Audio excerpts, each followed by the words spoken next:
जनक भट्ट जी राजस्थान से। राधे राधे। राधे राधे महाराज जी। महाराज जी, ईश्वर प्राप्ति के 3 मार्ग बताए गए हैं, कर्म मार्ग, ज्ञान मार्ग, भक्ति मार्ग। महाराज जी, भक्ति मार्ग क्यों श्रेष्ठ है, जबकि व्यवहारिक दृष्टि से सृष्टि के संचालन में ज्ञान और कर्म का ज्यादा महत्व प्रतीत होता है? भक्ति में प्रेम है, भक्ति में प्रेम है। आत्मज्ञान हो गया, आत्म प्रेम नहीं तो अधूरा। समझ रहे हैं? कर्मयोग हुआ, परमात्मा में प्रेम नहीं तो कर्मयोग व्यर्थ चला गया।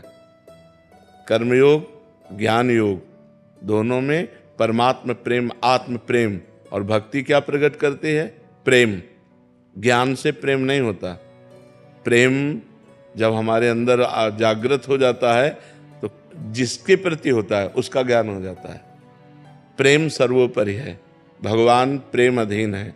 आत्म प्रेम, आत्मरति सबसे श्रेष्ठ है। ज्ञान आत्मा का हो गया लेकिन आत्म प्रेम नहीं हुआ तो अधूरा ज्ञानी है। आत्म प्रेमी चाहिए, प्रेम प्रकट करती है भक्ति, इसलिए सर्वोपम भक्ति है।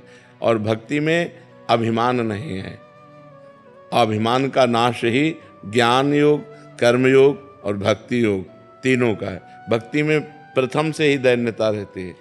सब चराचर जगत हमारे भगवान का स्वरूप है, मैं उनका सेवक हूँ। दैन्यता भक्ति में प्रारंभ से ही रहती है, इसलिए दैन्य और प्रेम और सारी दैवी संपदा भक्ति में विराजमान है। और भक्ति के ही पुत्र हैं ज्ञान वैराग्य।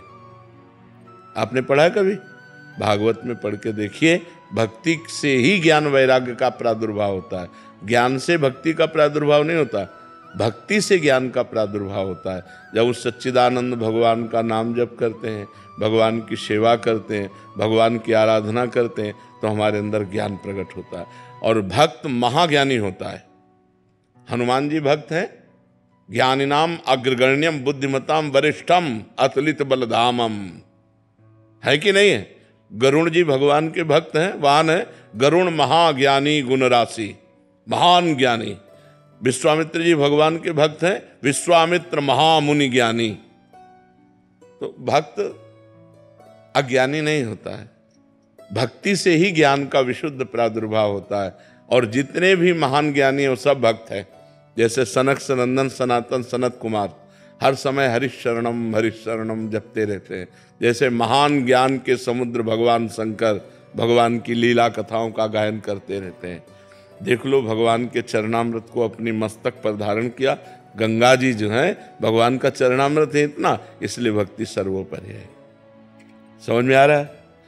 और ज्ञान में स्वयं चलना होता है, गिर जाओ तो भ्रष्ट हो जाओ तो कोई बचाने वाला नहीं। और भक्ति में करो सदा तिनके रखवारी, जिम बालक राखे महतारी। भगवान कहते हैं जैसे छोटे अबोध बच्चे को माँ चाहे जो कार्य कर रही हो वो चिंतन बच्चे का करते रहते हैं, कहीं कुछ ऐसा ना कर ले। ऐसे ही मैं अपने भक्त का चिंतन करता हूँ, अपने भक्त की रक्षा करता हूँ। जी। पंकज चौहान जी। राधे राधे महाराज जी। महाराज जी, पर्याप्त समृद्धि प्राप्त होते हुए भी मन अशांत और व्यथित रहता है। कभी अपने प्रियजनों की चिंता, कभी अकारण दुख। ये दुख कभी कभी दुर्गुणों की तरफ आकर्षित कर लेता है। हाँ, क्योंकि देखो हम बताएं, हम परमात्मा के अंश हैं। हमारी कभी संतुष्टि रुपया से नहीं हो सकती, हमारी कभी संतुष्टि भोग से नहीं हो सकती, हमारी कभी संतुष्टि किसी पद से नहीं हो सकती। अगर हम पूर्ण संतुष्ट होना चाहते हैं तो गोस्वामी तुलसीदास जी ने एक दोहा लिखा, तब लग कुशल न जीव कहूँ, सपने हूँ मन विश्राम, जब लग भजत न राम कहूँ, शोक धाम तज काम। जब तक शोकों के धाम, इस कामनाओं का त्याग करके भगवान का भजन नहीं होगा, तब लग स्वप्न में भी विश्राम नहीं होगा। जैसे आपने पूरे जीवन में सब सुख भोगे, आपके पास आधुनिक सब वस्तुएं हैं, लेकिन आप मरेंगे, ये बात कैसे कटेगी? और जब मरेंगे तब शरीर छूटेगा, स्त्री छूटेगी, पुत्र छूटेगा, मकान छूटेगा, बैंक बैलेंस छूटेगा, जो जो आपका सब छूट जाएगा। अब आगे आप क्या जन्मेंगे जा करके? क्योंकि जीव तो अविनाशी है। शरीर छूटना कोई अंतिम विश्राम तो है नहीं। शरीर छूट गया, अब हम क्या, किस योनि में जाएंगे? पशु पक्षी बनेंगे, कीड़ा मकोड़ा बनेंगे, क्या बनेंगे? तो जो मन को सुख चाहिए वो परमात्म सुख है, और परमात्म सुख बिना भजन के अनुभव में नहीं आता।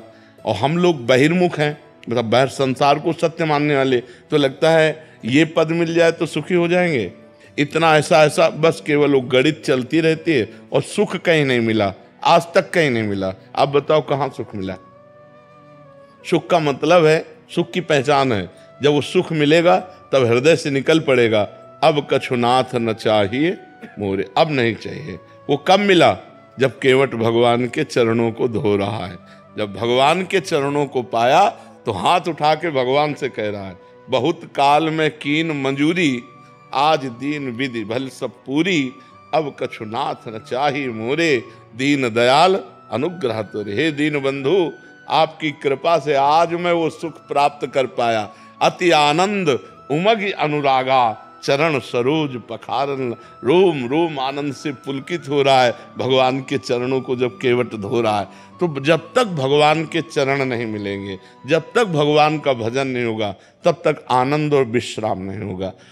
तो ये बात समझ लो, चक्रवर्ती सम्राट पद भी विश्राम स्थल नहीं है। जब तक भगवान को हम प्राप्त नहीं हो जाते तब तक विश्राम नहीं होगा। इसलिए नाम जप कीजिए, पापाचरण से बचिए, गंदे आहार से बचिए, तो आपको शांति मिलने लगेगी। केवल कुमार जी, चिंतपूर्णी, हिमाचल प्रदेश। राधे राधे महाराज जी। गुरुजी, मैंने जीवन को व्यर्थ ही भोगों में बर्बाद कर दिया। अब बुढ़ापे में समझ आया कि मैं गलत था। अगर अभी समझ में आ जाए तो अभी बात बन जाएगी। अगर राधा राधा आप जपने लगे और आखिरी श्वास में राधा नाम निकले और शरीर छूट जाए तो भगवान की प्राप्ति हो जाएगी। अंतःमति सो गति, अंत समय यदि भगवान का स्मरण हो जाए और शरीर छूट जाए तो भगवान की प्राप्ति। अब राधा राधा रट लो, अब राधा राधा रट लो, बस इसी से काम बन जाएगा। जो अंतिम समय भगवान का स्मरण कर लेता है तो पूरे जीवन पाप हुआ हो तो भी वो भगवान को प्राप्त हो जाता है। इसलिए नाम जप कर लो, नाम जप से सब ठीक हो जाएगा।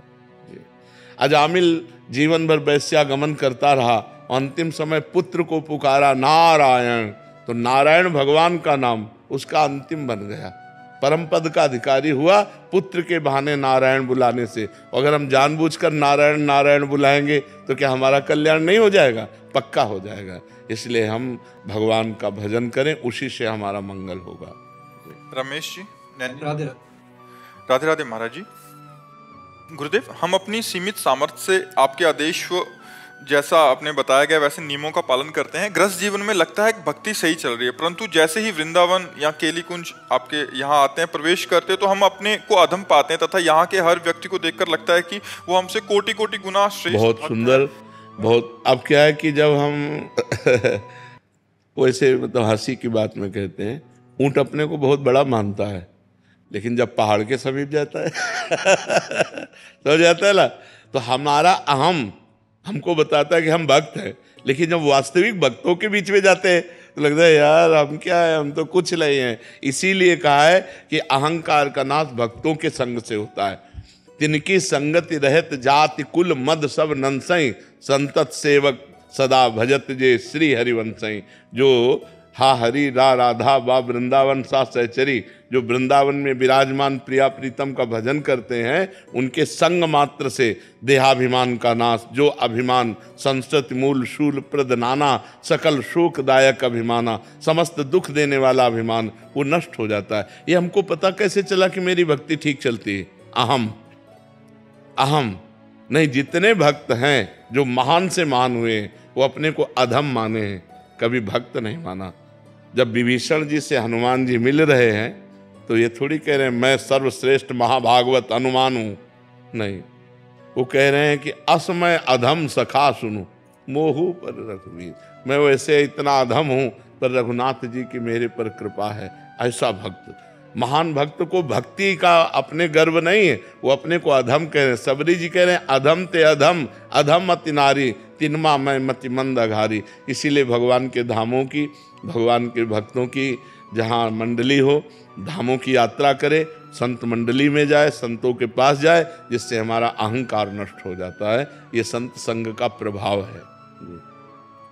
विशाल जी, राधा वल्लभ श्री हरिवंश। श्री हरिवंश महाराज जी। महाराज जी, पिछले 2 साल से आपका सत्संग सुन रहा हूँ तथा निरंतर नाम जप का अभ्यास भी कर रहा हूँ तथा कोशिश भी करता हूँ कि मुझसे कोई भी गलती ना बने। महाराज जी, आप भगवान शिव के अनन्य भक्त रहे हैं मैं आपसे यही पूछना चाहता हूँ कि मुझ अधम को भगवान के दर्शन कैसे हों? मैं सिर्फ उनके लिए ही जीना चाहता हूँ, मेरे अंदर भी उनके मिलन की ही व्याकुलता है। उन्हीं के लिए वैसे है यही भगवान के दर्शन के लक्षण कि उनके सिवा हमारा कोई है नहीं। जैसे काशी के घाटों में जब थे तो सत्य मानना, वो जीवन केवल भगवान ही जिला सकते, अन्यथा जीना मुश्किल है। इतनी गर्मी में जो पत्थर धधकते हैं तो रात्रि में और धधकते हैं, तो नींद नहीं, 8-8, 10-10 दिन भोजन नहीं, किसी से मिलना नहीं, मांगना नहीं। बड़े बड़े मारवाड़ी क्षेत्र, वहाँ भोजन कभी किसी के पास नहीं, आकाश वृत्ति से, और बस घाटों में बस यही लगा रहता, आज महादेव के दर्शन होंगे, आज दर्शन होंगे। वो व्याकुलता, कभी रो पड़ते, प्रभु आपके सिवा हमारा कोई है नहीं, आप अव्यक्त हो, मुझे शांति नहीं मिल रही, जब तक आप मुझे मिलोगे नहीं। बस रोज लगने लगा, आज मिलेंगे, आज मिलेंगे। और एक दिन कृपा हुई, करुणा बरस गई भगवान की। तो जब कोई संबंध न रह जाए, अन्य कोई आशा न रह जाए, एक केवल भगवान मिलन की आशा, और उस आशा में जिया न जाए, ऐसा लगे अगर अब नहीं मिलेंगे तो प्राण निकल जाएंगे। रुदु सुस्वरम राजन कृष्ण दर्शन लालसा, रोना आ जाए भगवान के लिए, विकलता आ जाए, तो फिर भगवान तो तुम्हारे हृदय में ही बैठे देख रहे, जैसे चाहोगे वैसे दर्शन कर लो, जैसे चाहोगे। एक हाथ में त्रिशूल छोटा सा लिए, कोई ऐसा नहीं को तेज प्रकट हुआ, ऐसा नहीं, एक जन साधारण संत के वेश में, जो ही देखा हमको भगवान शिव, लंबी विशाल जटाएं और ऐसा सुंदर रूप उनका, मौन शांत तेजोमय चेहरा, कोई ऐसा वो नहीं मतलब पीछे से तेज निकल, कुछ ऐसा नहीं, बिल्कुल जितनी हमारी क्षमता उसी के अनुसार वो दर्शन दे रहे थे। साष्टांग दंडवत किए, बस ऐसे देखते रह गए। बस उन्होंने एक उंगली उठाई, वो चले गए, अंतर ध्यान हो गए थोड़ी देर, एक बस इतना ऐसे। तो हमें लगा कि बस यही उपदेश कर रहे हैं कि एक ही परमात्मा है, एक ही शिव है, वो सब रूपों में व्याप्त एक ही है, बस एक का अनुभव कर लो, बस हो गया सब कुछ। तो जब हमारे अंदर ऐसी व्याकुलता हो कि जिया ना जाए, तब फिर भगवान का दर्शन होता है। जैसे हमें जमुना जी में डुबकी लगा करके कोई दबा दे, फिर श्वास लेने की जो व्याकुलता होती, ऐसी व्याकुलता परमात्मा के मिलन की हो तो परमात्मा प्राप्ति वो तभी होगी जब अन्य संबंध नहीं और किसी इंद्री से कोई भोग नहीं। नहीं तो इंद्री सुख में लगेगी तो व्याकुलता कैसे आएगी? जब हर इंद्री जितेंद्रियता आ गई और अब केवल भगवान के सिवा हमारा कोई नहीं, तब रोना आता है कि अब मिलो, अब मिलो, अब आपके सिवा, हे पिता, हे स्वामी, आपके सिवा मेरा कोई नहीं। फिर वो जो रंग आता है, फिर ये जो रंग देख रहे हो ये उन्हीं का रंग है, देवाधिदेव महादेव जी का ही सारा रंग। उन्होंने हमें वृंदावन भेजा, उन्होंने ही हमें प्रिया प्रीतम के चरणारविंद दिए, वही हमारे पोषण करता है।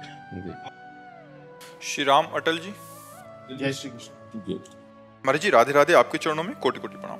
महाराज जी आप कह रहे हैं कि परमात्मा महाराज जी एक ही है, तो इतने सारे अलग अलग मार्ग क्यों बनाए हैं? इतने सारे, वो एक होते हुए भी अनंत रूपों में है, वही है, दूसरा नहीं है।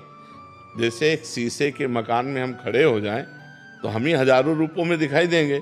शीशे के कई प्रकार होते हैं, एक तुम्हारा लंबा मुंह दिखा देगा, एक भयावह मुंह दिखाई देगा, एक करेक्ट रूप दिखाएगा, अलग अलग। और ऐसे शीशों से एक महल बनाओ तो हम कैसे नजर आएंगे? ऐसे ही विराट रूप भगवान स्वयं बने हुए हैं। जितने स्त्री पुरुष सब भगवान ही बने हुए हैं। हम माया ग्रसित होने के कारण अपने स्वरूप को भूल गए। हम भी वही हैं, हम भी वही हैं, केवल हम देह भाव में आ गए, भोगों में रत हो गए तो हम जीव कहलाए। जैसे किसी रिक्शा वाले को बोलो ना, ए रिक्शा, खड़ा हो गया ना, अब वो रिक्शा है क्या? ए टैक्सी, खड़ा हो गया ना, क्योंकि वो तन्मयता रिक्शा पे किए, वो टैक्सी पे किए। इसी तरह हम अनेक भाव वाले हो गए, एक परमात्मा स्वरूप हो के अनेक भाव वाले। हम भगवान को अपना भैया माने, भगवान को अपना दोस्त माने, भगवान को अपना पति माने, भगवान को अपना पुत्र माने, भगवान को हम कुछ भी मान सकते हैं। तो जो पुत्र माने वात्सल्य भाव, उसके लिए भगवान आचार्य रूप में प्रकट हुए। हम भगवान को सखा माने तो भगवान उसके रूप में आचार्य रूप में प्रकट हुए। हम भगवान को पति माने तो उसके लिए, हम भगवान को अपना प्रिय स्वामी माने, अपने को दास माने तो उसके लिए भगवान ही अलग अलग अपने रूपों की आराधना के लिए आचार्य रूप में प्रकट है। अब हम सब भगवान को एक जैसा थोड़ी मान सकते हैं। हम भगवान को दोस्त मानते हैं, तो तुम कहते हो नहीं भगवान दोस्त कैसे हो सकते हो, तो भगवान है, मैं उनका दास हूँ, वो स्वामी है। तो अब आपके भाव की पुष्टि के लिए भगवान अलग, तो अलग अलग भावों की पुष्टि के लिए वही भगवान अलग अलग रूप धारण करके अलग अलग सेवा पद्धतियों को प्रकाशित किया है, अलग अलग मार्ग प्रकाशित किए हैं प्राप्त होने के। अब कोई भगवान को माँ मानता है, वो अन्य मानने के लिए तैयार ही नहीं। मेरी दुर्गा माँ, तो भगवान दुर्गा रूप में विराजमान है। मेरी काली माँ, वो काली, वाहेगुरु, वो वाहेगुरु रूप में विराजमान।